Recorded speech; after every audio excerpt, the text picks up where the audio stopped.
ámbitos, desde el policía, que aprovechando la autoridad que le da un informe, debido a que el protocolo no es claro o no se mantiene un protocolo claro, detiene a alguien en la esquina y comienza a pedirle documentos hasta que le encuentre una falta y le pide dinero para no ponerle la multa.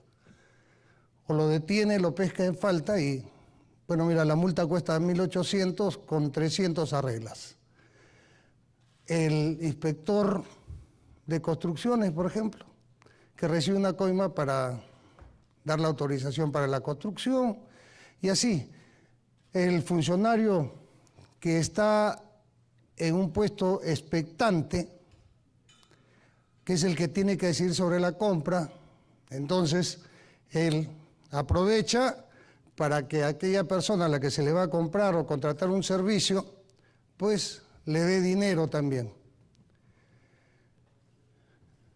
Todos los niveles, en el Congreso o en esos niveles, no todos por supuesto, pero hay gente que se presta para que las mafias, para servir a las mafias. Cuando yo estaba luchando contra la minería ilegal, la mafia pagaba dinero a cierta gente en el Congreso para que me haga la vida imposible, para que esté en contra mío, para que me llamen, para que me... Entonces, esto se da en todos los planos. Se acerca ya lo del presupuesto, todo el mundo está detrás ofreciendo presupuestos para sus respectivas regiones, zonas. Mira, te he conseguido esto. ¿Cómo es? Las obras, etcétera. Pero esto, vuelvo a repetir, dentro del marco de cómo funciona el sistema. O sea, basado en la debilidad del sistema, y esta pequeña y mediana corrupción, básicamente, no está articulada, sino que es la oportunidad que aprovecha la gente. Oportunidad, entre comillas, para delinquir prácticamente con seguridad, se hace todo en secreto y se ganan dineros mal habidos. Hasta ahí la pequeña y mediana corrupción. He visto aquí a los candidatos llegar y proponer una serie de reformas, de leyes, de cosas que aparentemente ayudarían a curar este tipo de corrupción, pequeña y mediana. De tal manera que unos han sido tibios, diciendo que yo sí voy a ser el líder, yo sí estoy en contra, yo cuando vea un acto de corrupción me voy a apuñalar en público. Otros inclusive me parece que han ofrecido quemar públicamente en la hoguera a los corruptos que descubran, ¿no? Cada cosa más efectista que la otra.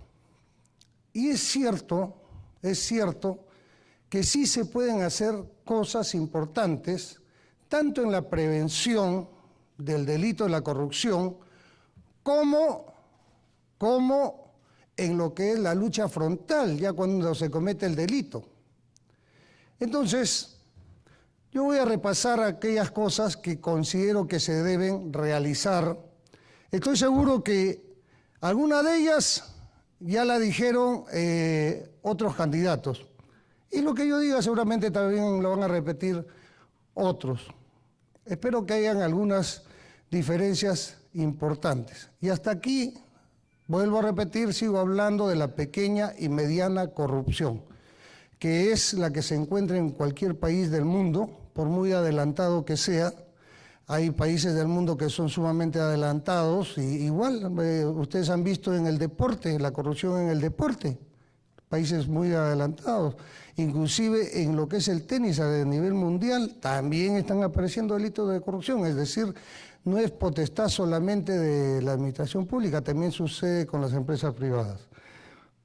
Vamos a ver. Primero, potenciar a la Contraloría. Y es por todos conocidos que las unidades de control interno de las 3.500 organismos que pueden gastar dinero del Estado, solamente 700 dependen operativa y administrativamente de la Contraloría. Y hay 2.800 que contratan ellos directamente a su órgano de control interno. Entonces, si yo soy alcalde o gobernador y tengo la posibilidad de contratar mi órgano de control interno, pues contrato a mi compadre, que lo conozco de chiquito, y le digo, ven para acá, que tú vas a ser mi órgano de control interno, pero no para que me fiscalice, sino para que tape mis cochinadas. ¿Está bien? Perfecto. Entonces, así comenzamos a trabajar y así es como comienza la corrupción. Por lo tanto, estamos de acuerdo, y alguien creo que lo dijo, en que inmediatamente todo ese presupuesto de los 2.800 organismos pase a la Contraloría. Yo voy más allá. Pienso que el Contralor, con el quien he conversado varias veces, me parece una muy buena persona, requiere una presencia en cada región, por lo cual debería existir un subcontralor por cada región, con el que despachen directamente los órganos de control interno por región. Eso es uno. La UIF, todos hablan de la UIF, ¿no? Todos lo quieren a la UIF potencializarla, darle más herramientas, al menos de la boca para afuera, ¿no? Porque varios de los que aquí han estado hablando de potenciar la UIF, en realidad para adentro lo que querían era desaparecerla, tal vez. Pero sí, es cierto. Estamos de acuerdo con eso. Y hay que cambiar algunas normas para que la UIF no solamente reporte a la Fiscalía, sino también pueda reportar los hallazgos a la policía, a la Contraloría.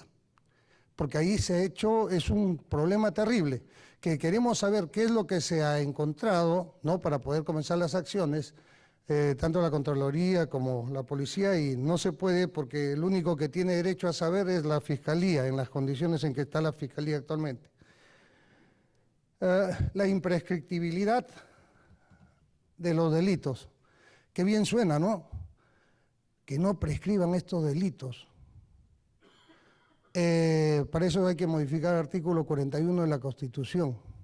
Y si hemos escuchado aquí a varios candidatos hablar de que deben ser imprescriptibles estos delitos, uno se imagina pues que a nadie se le ha ocurrido, que nunca se ha tratado de ver este tema, que nunca se ha discutido, ¿no es cierto? Porque mira cómo viene, no pueden prescribir los delitos de corrupción, y eso ofrece mi gobierno. Perfecto. Sin embargo, en este gobierno se discutió la modificación del artículo 41 para que justamente no prescriban los delitos de corrupción y justamente para que haya muerte civil, para que esa persona no vuelva a ser contratada por el Estado. Y aquellos que aquí hablaban de imprescriptibilidad votaron en contra de esa modificación y enviaron al archivo esta propuesta de modificación. Entonces, ¿de qué estamos hablando? Esa es la manera en que quieren luchar contra la corrupción, diciéndonos a la cara qué es lo que pretenden hacer, pero a la hora de tomar la decisión hacer lo contrario. Eso también es una forma de corrupción, y de la peor. Muy bien, modificar el SNIP. Por supuesto que hay que modificar el SNIP. El SNIP es tan complicado y demora tanto que induce a la gente a cortar caminos, induce a la gente a ofrecer dinero, parte de lo que van a recibir, parte de ese presupuesto, comenzar a ofrecerlo a todo el mundo para que su SNIP avance. Y a veces, ¿por qué no avanza? Porque las normas no están claras. En el Ministerio de Economía tenemos mucho genio. Normalmente en el Ministerio de Economía los profesionales que trabajan ahí tienen doctorados, maestrías, pero lógicamente doctorados y maestrías reales, no ficticios o ¿cómo le llaman esto? Honoris causas, esas cosas. Porque hay también doctores en ciencias ocultas, ¿no? Como el señor Alan, que ya a mí prácticamente, pues yo estaba pensando en retirarme porque él salió a anunciar, su partido salió a anunciar que 9 de cada 10 chamanes dice que él pasa a segunda vuelta. Entonces, ante esa evidencia científica yo casi renuncio. Pero bueno, Ahí seguimos nosotros en la batalla, esperando que se hayan equivocado los chamanes. Entonces, sí, hay que modificar el SNI porque en el Ministerio de Economía, estos profesionales de alto nivel tienen temor de aprobar los perfiles, porque leen el perfil un puente y que se va a utilizar el hormigón X51. Pero ¿este será el hormigón correcto? Vamos a averiguar al Ministerio de Transportes. Envíen a, ¿cómo se llama?, a verificar, que quiero que me digan si eso no es. Y van a utilizar alcayatas de 15. ¿Es eso lo que hay que utilizar? Averigüen allá. Y van, entonces, se meten a la parte técnica, cuando ellos solamente deberían ver, ¿va o no va? ¿Esto le conviene al país o no? ¿Está dentro de lo que va a permitir cerrar la brecha fiscal, perdón, la brecha de infraestructura o no? ¿Conviene económicamente, socialmente, sí o no? Punto. Pero no, ellos se están metiendo a la parte técnica. Y cuando yo averiguo, ¿y por qué hacen eso? Lo hacen porque la ley dice que si hay posteriormente un problema, una investigación, reciben pena hasta los que aprueban el perfil. Entonces, lógicamente, por eso es que no quieren ellos correr el riesgo. Lo que tenemos que hacer es determinar responsabilidades claras. Tú no tienes que ver con la parte técnica, o sea, que si el hormigón, etcétera, tú eres economista y tú dime si esto vale o no vale la pena para el país, punto. Muy bien, asimismo, ustedes saben, y aquí quiero ser crudo, real, en lo que yo he vivido, porque yo sí he tenido experiencia en ver esto, todo el mundo quiere hacer licitación, ¿ya? O sea, tú le hablas de convenio marco a la gente, a las sogas, etcétera, y entran en conflictos, tiemblan, no quieren saber nada, porque finalmente es la oportunidad de poder coimear, de poder llevarse plata del tesoro a su casa. Las licitaciones de bienes, las licitaciones de bienes, compras. Acá la solución es fácil, todo lo que sea bienes, todo el mundo en el convenio marco. Aquí el OCE deberá realizar de oficio estas licitaciones para que en el convenio marco aparezcan los precios y yo ya no tenga que hacer licitaciones. Solamente de algunas cosas muy especializadas no aparecerá, pero les aseguro que el 90% de lo que compra el Estado es lo mismo. Muchas veces dicen, nosotros, como la Contraloría, que efectivamente ante tanta compra que se hace, se dedica específicamente a los grandes contratos, a las adquisiciones grandes. Sin embargo, si sumamos todas esas adquisiciones chiquitas de papel, de computadoras, de vehículos, etcétera, vamos a ver que eso suma demasiado dinero, mucho más que lo otro, y ahí es donde se roban abiertamente la plata, o el 10% por lo menos. Entonces, ¿por qué le vamos a dar esa oportunidad? Todo el mundo compra por convenio marco, porque ahí están los precios, ya no tengo que hacer licitación, pido. Yo así es como compré 14.000 computadoras para la policía y 10.000 impresoras. Cuando yo dije, vamos a comprar 14.000 computadoras, vamos a modificar el presupuesto, los ojitos así, de varios. Entonces, y cuando les dije, pero por si acaso lo vamos a comprar por convenio marco, se les pararon los ojos y comenzaron a rodar las lágrimas. Claro, porque dijeron 4 días estaban haciendo cuentas de cuántos iban a levantar. Muy bien. También eliminar las puertas giratorias, ya algún candidato lo dijo, que es realmente importante, en otros países se tiene mucho cuidado con eso. Aparecen gente que trabaja en el sector privado, pasa al sector público, pero justo en el mismo sitio, o sea, para favorecer a la empresa donde antes él trabajaba, o que de repente sigue trabajando por lo bajo. Pero no solamente eso, sino que se da en diferentes casos, en el Congreso. ¿Se han dado cuenta ustedes de que ahora en el Congreso hay un montón de familiares? Por ejemplo, ¿qué pretende este señor? Bueno, no lo conocen porque no ha venido, ¿no? Y no ha venido porque Estoy seguro que su asesor le ha dicho que no venga. Oye, cada vez que abre la boca o que lees algo, pues perdemos 30 puntos, entonces no vas. Prefiero que no vayas, que te critiquen, a que vayas y me hagas quedar mal, porque van a decir que yo no soy un buen asesor. Entonces este señor, por ejemplo, está tratando de meter un montón de familiares. O sea, ¿de qué se trata esto? Está creando una dinastía, vamos a pasar a una monarquía, no lo sé. Pero todo eso tiene que ver, como vamos a ver más adelante, con la corrupción.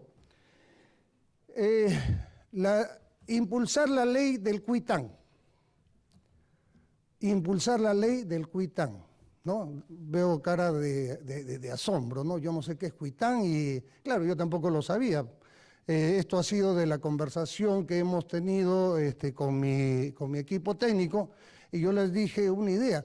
Acá esto también ayudaría mucho, pues, porque la gente no denuncia, porque finalmente dice, ¿qué hago denunciando? Me botan del trabajo, no voy a tener, me va a ir mal.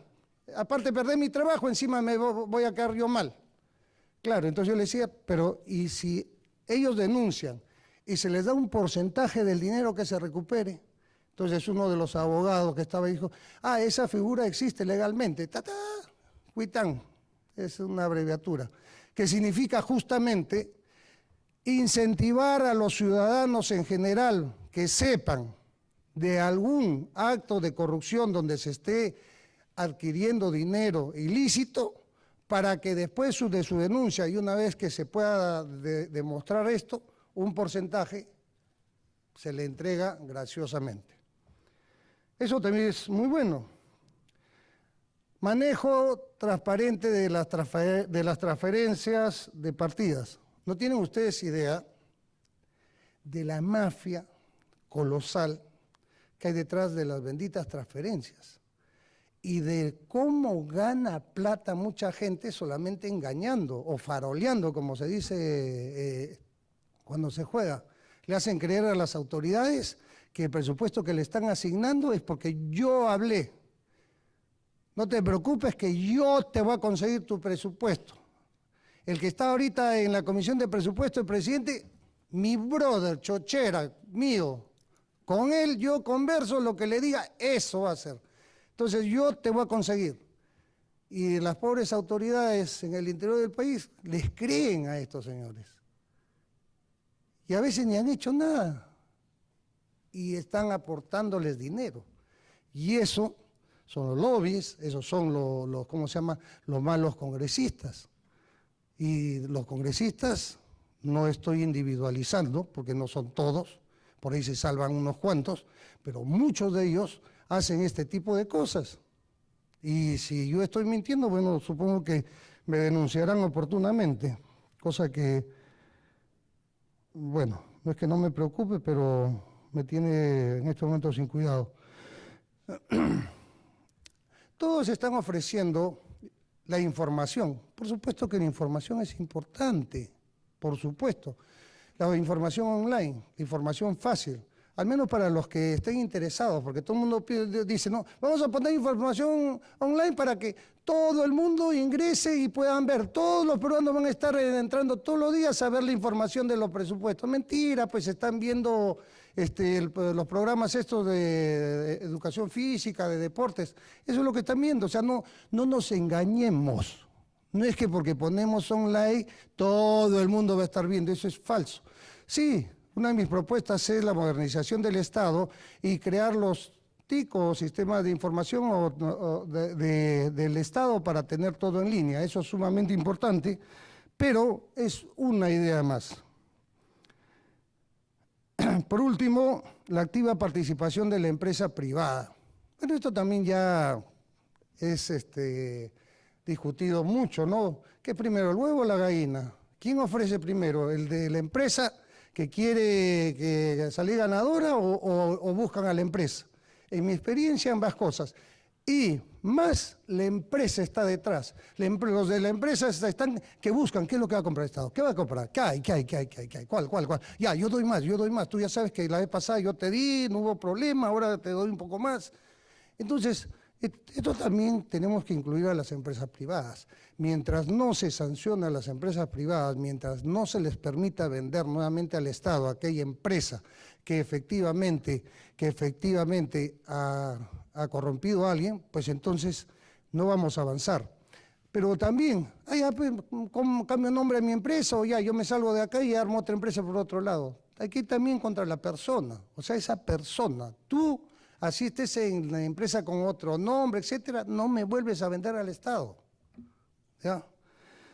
Muy bien, hasta acá he hablado, igual que los otros candidatos, de lo que consideramos pequeña y mediana corrupción, que es aquella que se realiza utilizando las debilidades del sistema, no está coordinada, no es integrada, son iniciativas de personas aisladas, etcétera, que aprovechan todo para corromper, etcétera.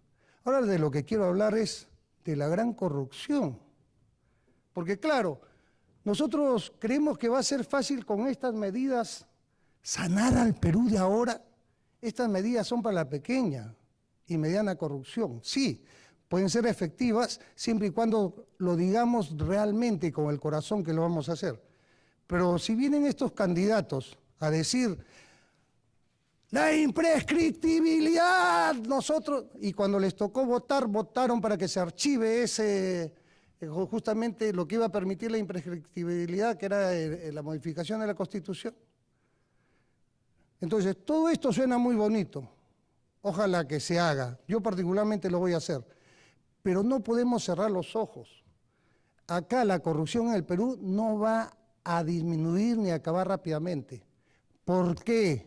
Porque fuimos víctimas de la gran corrupción. ¿Y qué es gran corrupción? La gran corrupción es aquella que se maneja desde la misma cabeza del Estado. Es aquella en la que el gobierno abiertamente cede a la corrupción y organiza y articula transversalmente la corrupción en el país. Y eso sucedió entre el 85 y el 90, y entre el 90 y el 2000. Eso fue lo que ocurrió. De tal manera que esa gran corrupción no solamente consistía en robar lo que el sistema nos permitía, esa gran corrupción pudrió los cimientos de las instituciones, hasta tal punto que ya no interesaba cuáles eran sus objetivos o qué es lo que tenían que hacer, sino lo que interesaba era cómo robar.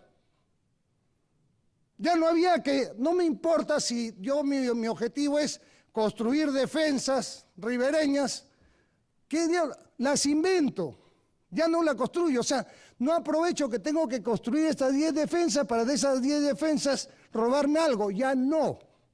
Ahora lo que interesa es robar. Invento que he construido las 10 defensas y no hago ninguna, porque lo que yo quiero es robar. Igual en todo. Eso fue la gran corrupción. Y la gran corrupción, pues tuvo causas importantes. La sensación de los gobernantes de ser dueños de una total impunidad. Hago lo que quiero, ¿no? Aunque no soy soltero, hago lo que quiero, ¿sí? Hago lo que quiero y no me va a pasar nada.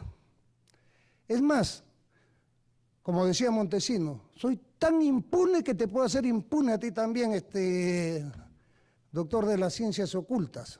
Ven que regresa nomás, que yo voy a hacer que prescriban todos tus delitos. Eso es número 2, la prescripción de los delitos de corrupción. Claro, porque si me robo pues 30 millones de dólares, no hablo de Alan porque, ni de Fujimori porque eso es pues, una chauchía para ellos, hablo de ¿cómo se llama?, de los menores. ¿Qué diablos? ¿Me voy a vivir en cuánto tiempo prescribe? ¿10 años? Ah, bueno, pues me sacrifico, me voy a París 11 años, ¿qué tal? ¿Ah? Entonces, esa es otra causa. Otra causa, los bajos sueldos, ¿no? Señores, nos vamos a sacrificar porque el presidente no puede ganar tanto y yo solamente voy a ganar la mitad. Y mis ministros también la mitad. Lo bueno es que van a poder robar el doble, ¿no? Y eso es lo que nos justamente causa la corrupción. Concentración de poderes, concentración de poderes. ¿Y qué tiene que ver esto con la concentración de poderes? Claro, pues, ¿alguien se ha olvidado del 5 de abril del 92?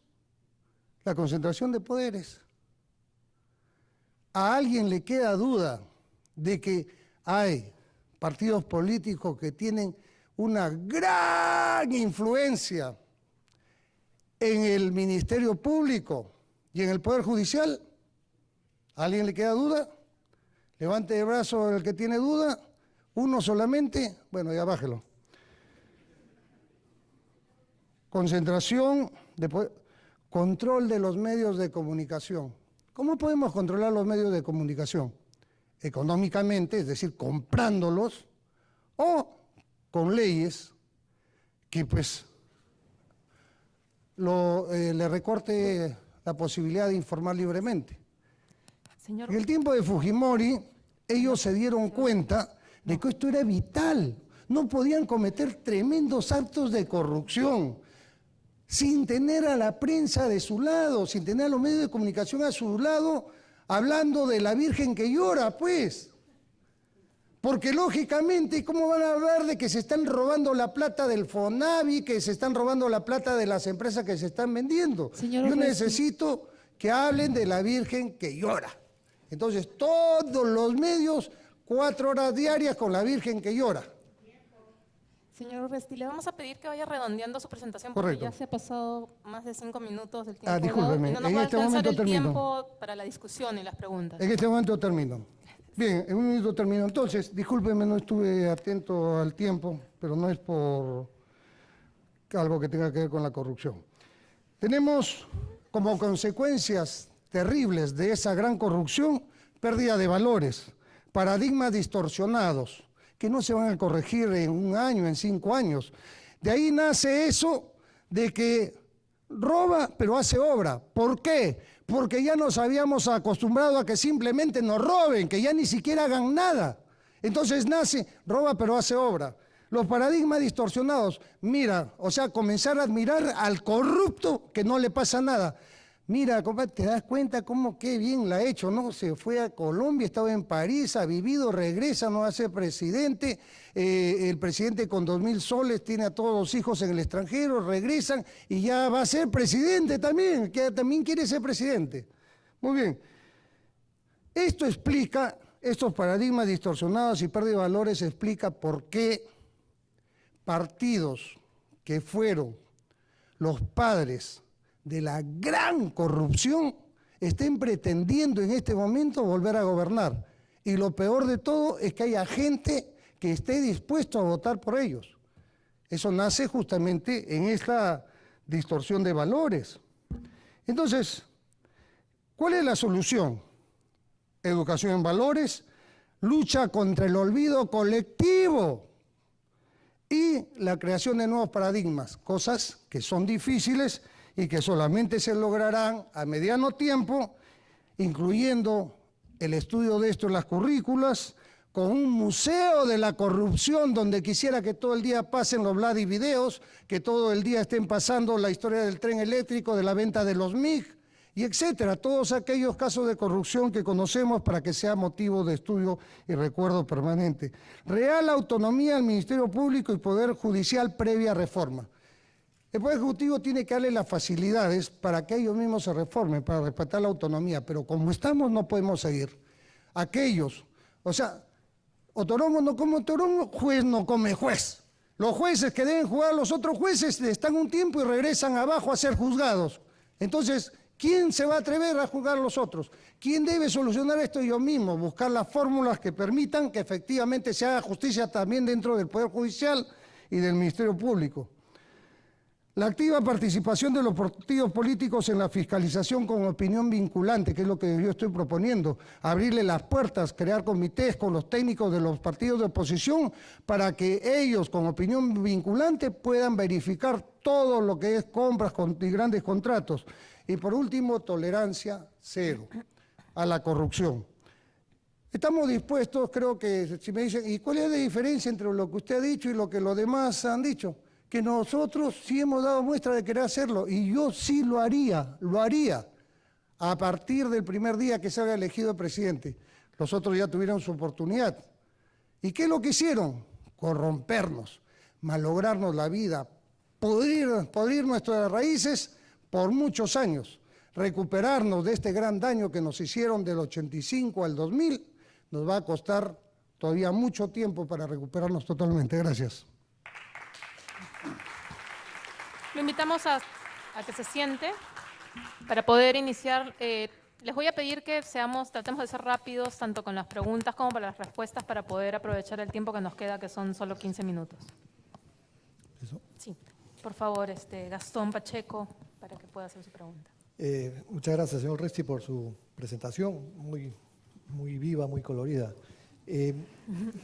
Me queda una sensación. Al cabo de 5 años de gobierno nacionalista, ¿usted considera que la gran corrupción a la que hace referencia ha disminuido, se mantiene igual, ha aumentado? Y si usted considera que ha disminuido, ¿por qué la percepción general de la gente es que la corrupción ha aumentado en el país? Sí, para mí la respuesta es bastante sencilla. Yo no creo que la gente en poco tiempo crea que se está luchando contra la corrupción. Efectivamente, acá hemos hecho muchísimas cosas, la Procuraduría Anticorrupción, se ha creado un organismo para coordinar desde el Ejecutivo la lucha contra la corrupción, se han hecho planes, se han hecho una serie de cosas.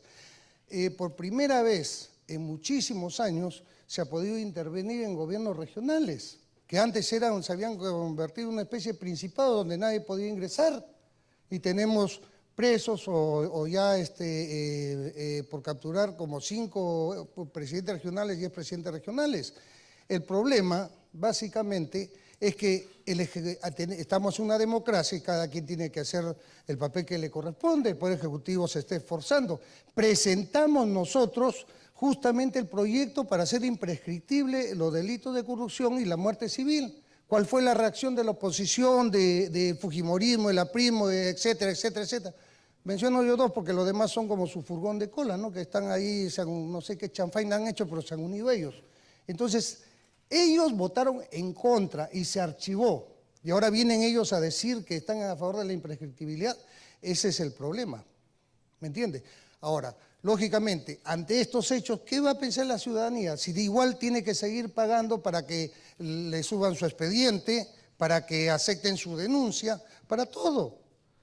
Y eso se debe justamente a que los rezagos de la gran corrupción han entrado a nuestras propias raíces, está en nuestro disco duro. O sea, seguimos admirando en muchos sitios, ¿sí? Por ejemplo, cuando Fujimori estaba en el Japón, dijo, qué bien la hizo el chino, ¿no? ¿Te das cuenta? Se ha casado con una señora joven, muy bonita, está lleno de plata, vive en Japón, el sueño dorado, y Montesinos, que parecía más inteligente, está fregado. O sea, lo admiraban porque había robado bien. ¿Me entiendes? O sea, y eso no se puede desaparecer de la noche a la mañana.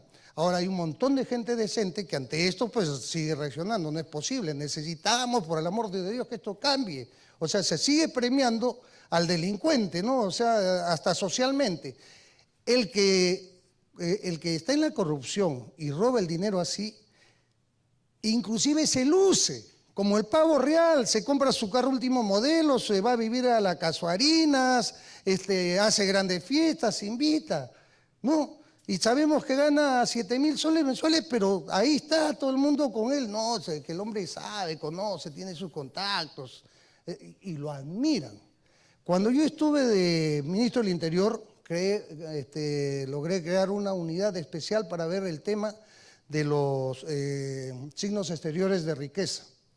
Porque, por ejemplo, en todo sitio se da, en el ejército. En el ejército todos los oficiales ganamos igual. Sin embargo, hay un grupo de oficiales que vive como si ganase 30 veces más que cada uno de nosotros. Tiene desde mayor, tienen casas, tienen carros, tienen, de repente de coroneles tienen negocios. Y yo decía, pero ¿y cómo lo hacen, no?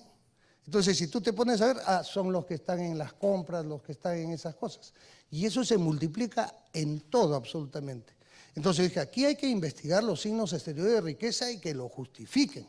Entonces, la unidad se hizo, pero nosotros solamente teníamos acceso a la fuente abierta, no podíamos investigar porque eso de la investigación está en manos de la Fiscalía, y la Fiscalía por diferentes motivos no es eficiente en eso, ya sea por intereses, ya sea porque hay fiscales corruptos, ya sea porque es demasiado la carga procesal, son muchas cosas. Ok. Hay un presidente regional, cuyo nombre lógicamente no puedo revelar, que se le ha debido incautar más de 50 millones de dólares por estar relacionado al narcotráfico. Esto lo reclamé al mismo fiscal de la Nación cuando era ministro del Interior. Acá tenemos ya 750 millones de dólares para incautar por narcotráfico. Este señor va a ser presidente regional. Regala las cosas. Y no me estoy refiriendo lógicamente a, por si acaso, para que quede claro, al señor Acuña, que también regala las cosas, ¿no? Espero que cuando regale las cosas no hable, porque eso también, así regale cosas, le va a bajar puntos si habla. Pero no me refiero a él, me estoy refiriendo a otro que finalmente salió de presidente regional. Entonces, ¿cuál es la ayuda que? Cuando fui ministro del Interior quise acabar con los mercados de reducidores. Inteligencia trabajaba, sabíamos dónde estaban los almacenes con las autopartes, etcétera. Pedíamos la autorización al fiscal para el allanamiento y un poco más y nos pedían el ADN de la gente que trabajaba adentro. Partida de nacimiento, ADN, de qué color son los ojos, y no nos daban, la posibilidad del allanamiento. Eso ha sido un gran freno en el trabajo. Ok, tenemos que pasar a nuestra siguiente pregunta con Denis Ledgar y le pedimos ser un poco más conciso en sus respuestas para poder terminar, que hacer todas las preguntas en el panel. Es que no quiero que llegue a Tanaka.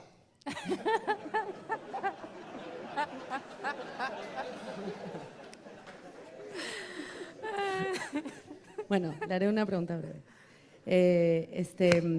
Usted refirió un concepto fundamental en el tema de la corrupción, que es la impunidad. Y me satisface que usted la haya tocado, ¿no? Porque usted sabe que en la corrupción no solo se trata de plata, ¿no? Sino se trata de abuso de poder y de un mal entender o de entender inescrupulosamente lo que es poder y lo que es autoridad, ¿no? Entonces, usted considera, tengo ahí dos preguntitas, ¿usted considera que la impunidad configura una violación de los derechos humanos? La impunidad. Y la otra preguntita es, ¿usted qué nos podría decir o por qué nosotros tendríamos que seguir su liderazgo contra la impunidad? Perfecto. Sí, vulnera totalmente los derechos humanos, porque la forma en que se viene realizando la corrupción y el robo, digamos, de esta manera, en contratos, adquisición de bienes, etcétera, recordemos que después del 2001 abandonamos la gran corrupción y regresamos a la pequeña y mediana, que es ese aprovechamiento que hace la gente del puesto donde está y de las fallas del sistema, ¿de acuerdo? Estamos en eso. Pero la gran corrupción nos dejó marcados, nos dejó totalmente con estilo de vida, con paradigmas totalmente distorsionados. Pero sí, sea pequeña, mediana o gran corrupción, atenta contra los más pobres.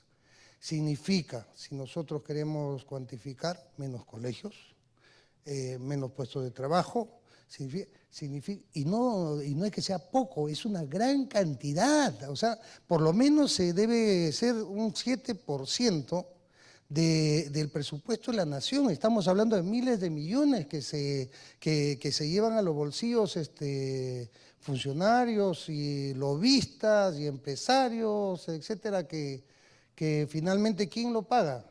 El usuario final, porque el empresario que paga su diezmo no es que lo pague su bolsillo, él lo incluye en los gastos. Al otro, cuando dijo sobre, entonces creo que soy claro, sí afecta a los derechos humanos, de todas maneras, sobre todo de los más pobres.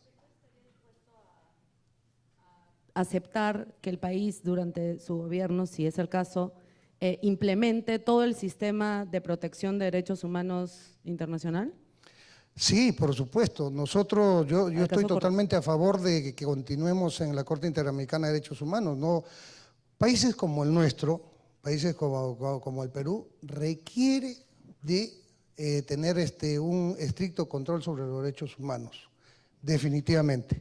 Necesitamos, no solamente eso, pero necesitamos de las ONG de derechos humanos, necesitamos de todos aquellos intelectuales, etcétera, que peleen por los derechos humanos. Entonces, claro, usted estará pensando, han enviado un clon de Urresti que está hablando de que está hablando, ¿cómo se llama?, de que está de acuerdo con que hayan ONG de derechos humanos, ¿no? Cuando hace poco le decía a Carroñero, o sea, ¿qué es lo que pasa, no? Le veo así una cara de intriga. No, es fácil, es fácil, es fácil.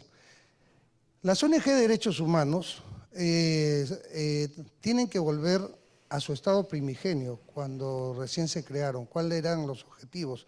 Defender los derechos humanos de todos. Ellos han ido evolucionando poco a poco, no todos, y dentro de los que han evolucionado malamente, los que están adentro, no todos, porque hay gente que pues, vive la camiseta, ¿no? Pero definitivamente hay varios que han evolucionado de tal manera que se han vuelto mercantiles.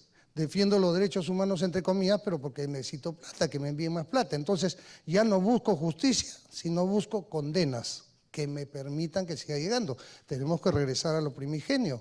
Igual que los organismos, las ONGs de defensa del medio ambiente, que se han ido trasladando de lo que eran de defensa del medio ambiente, que no se afecte el medio ambiente, que no se afecte la agricultura, a ser ONG antimineras. No, pero yo voy a hacer riego tecnificado. No quiero minería. Pero yo voy a hacer que la agricultura se duplique. No quiero minería. No interesa. No quiero minería. Entonces ya no son ONGs de defensa del medio ambiente, sino ONGs en contra de la minería. Eso es lo que yo estoy diciendo, tenemos que regresar a los objetivos primigenios. Ok. Ahora sí llegó la hora, Martín Tanaka. Preguntas. Sí, ¿Quién? me toca. Fallé. Okay. Bueno, una pregunta respecto al tema central de su presentación, que ha sido esta idea de la gran corrupción, que en su interpretación está claramente vinculada a un grupo de candidatos. Esos candidatos arguirían seguramente que ellos se han sometido a investigaciones y que, Sí. y que bueno, han sido absueltos y que Sí. eso les permite seguir en la vida política. Sospecho yo que usted, además lo ha mencionado, eso usted lo interpreta también como una influencia sobre el Poder Judicial, sobre los jueces, sobre la Fiscalía, el Ministerio Público. Es cierto. De ser presidente, entonces, ¿qué es lo que propone respecto al tema de la reforma del Poder Judicial, del Ministerio Público, tomando en cuenta que son organismos autónomos, ¿no es cierto? Sí, a ver, sobre los paradigmas distorsionados, efectivamente lo que me dices, ¿no? Yo converso mucho a veces con los taxistas, con la gente, y con este paradigma distorsionado, por ejemplo, cuando en el Congreso declararon que Alan García, el doctor honoris causa, no tenía desbalance patrimonial, ¿no es cierto? Y él salió a anunciar, acá está, ve, no tengo desbalance patrimonial. Entonces la gente sabe lo que decía, puta, que es un capo, es un capo. O sea, ¿te das cuenta? Él sale en televisión, pone a su mujer atrás y anuncia un hijo fuera de matrimonio, no, y la gente lo aplaude, maestro, ¿no? Maestro. Sale, o sea, tiene departamento analista, está lleno de plata y sin embargo demuestra que no tiene desbalance patrimonial. Pero, claro, él ya está anunciando que cada vez que habla media hora cobra $100,000 y si habla hora y media $150,000, es dueño de una cátedra de doctorado, pues siendo el honoris causa, ¿no? O causa de los honoris, no sé cómo es, pero eso le está permitiendo a él efectivamente aparecer, lo que yo dije, pues impune, con todos sus delitos prescritos, que es justamente lo que ha generado todo esto. Muy bien, entonces lo que requerimos sí es tener claro que somos demócratas, que hemos dado la vida y hemos dado mucha sangre por defender esta democracia y que no puede aparecer nuevamente un dictador a cerrar el Congreso, a cerrar el Ministerio Público, el Poder Judicial o a tratar de realizar los cambios desde el Ejecutivo. Eso no puede ser, ¿correcto? Imposible. El Ejecutivo sí tiene que comprometerse a darle los medios para que tanto dentro del Ministerio Público como del Poder Judicial, que estoy seguro que tiene hombres probos y que están de ellos mismos queriendo hacer ese cambio, lo puedan realizar, que se le apoye desde el Congreso, que lo hagan de tal manera que los fiscales y los jueces no sean provisionales, que los jueces ganen bien, pero que sean impecables. No solamente se necesita el conocimiento, sino también la calidad moral. Por ejemplo, Montesinos, ¿era un hombre inteligente? Sí. ¿Tenía conocimiento? Sí. Pero para hacer el mal, pues, entonces, ¿para qué me sirve? Era el Darth Vader de Fujimori. ¿No? Entonces, Kenji, soy tu padre. Entonces, se imagina, ¿no? Necesitamos jueces que no solamente tengan el conocimiento, sino que realmente sean probos, que sean incorruptibles. Igual con los fiscales. Hay fiscales que cada vez que detienen a los policías, gente por un delito, se frotan las manos. Ya sabe por qué. Patricia de Ullet, para terminar nuestro panel. Yo voy a irme a una parte más aburrida y como usted ha hecho mención a que otros candidatos lo han dicho también, este asunto que han llamado puertas giratorias. ¿Cómo? Puertas giratorias. Ah, sí, ¿Ok? claro. A ver, el tema es que cuando queremos que el país crezca y es la única forma de reducir la pobreza, lo que necesitamos es a los mejores funcionarios Sí. y cuando son puestos técnicos, los mejores cargos técnicos. Está Para bien, eso usted ya mencionó que hay que pagarles bien. Ese es uno de los temas en el cual estamos totalmente de acuerdo. Y ese pagarlos bien se dice pensando que va a haber honestidad en el comportamiento. Luego, para buscar a los mejores, ¿dónde tenemos que ir? ¿Dónde buscaríamos a esos que tienen la solvencia técnica necesaria como para enfrentarse de igual a igual a ese gerente general o ingeniero que nos va a poner una empresa transnacional al frente? Va a tener que ser de la empresa privada. Sí, bueno, ¿cómo se llama? Dentro de unos años ya no vamos a tener ese problema gracias a Beca 18. Pero usted me pregunta por el momento actual. Entonces sí, lo que pasa es que la puerta giratoria se refiere básicamente de manera estricta a aquellos técnicos que están en el sector privado y que pasan profesamente al sector público para favorecer las empresas donde trabajaban. Ese tipo de manejo se conoce mucho en Estados Unidos, por ejemplo, y dentro del Ejército, de las Fuerzas Armadas, hay generales que ya antes de irse al retiro los están buscando las empresas que hacen negocios con, ¿cómo se llama? Con el sector justamente de las Fuerzas Armadas. Entonces acá se refiere, puede haber un economista, etcétera, que trabajaba en el rubro de la minería, pues me ayudará mucho en la educación, agricultura, pues no lo voy a poner en un puesto donde pueda favorecer a la empresa para la que trabajaba, ¿no? A eso se refiere y que acá no se ha tenido mucho cuidado durante muchísimo tiempo con eso. Pulgar Vidal, ¿Cómo? el ministro Pulgar Vidal. No, Trabajaba en el tema ambiental, Sí, trabajaba sí, con sí, una sí. empresa privada y sin embargo nadie, no, creo yo, puede decir que es corrupto. lo que pasa es que este gobierno del presidente Ollanta Humala ha querido enviar un mensaje claro sobre que estamos a favor del medio ambiente y hemos puesto un adalid del medio ambiente que a veces se exagera desde mi punto de vista en algunas cosas, pero que asegura que efectivamente tenemos una persona que es ahí un dique, un defensor acérrimo de lo que es el medio ambiente. Venía de empresa privada. ¿Cómo? Venía de empresa privada, una empresa privada minera.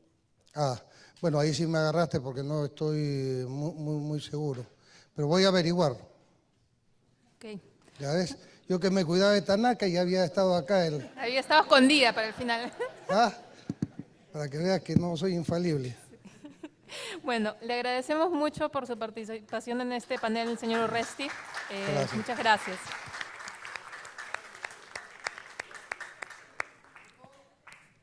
Sí.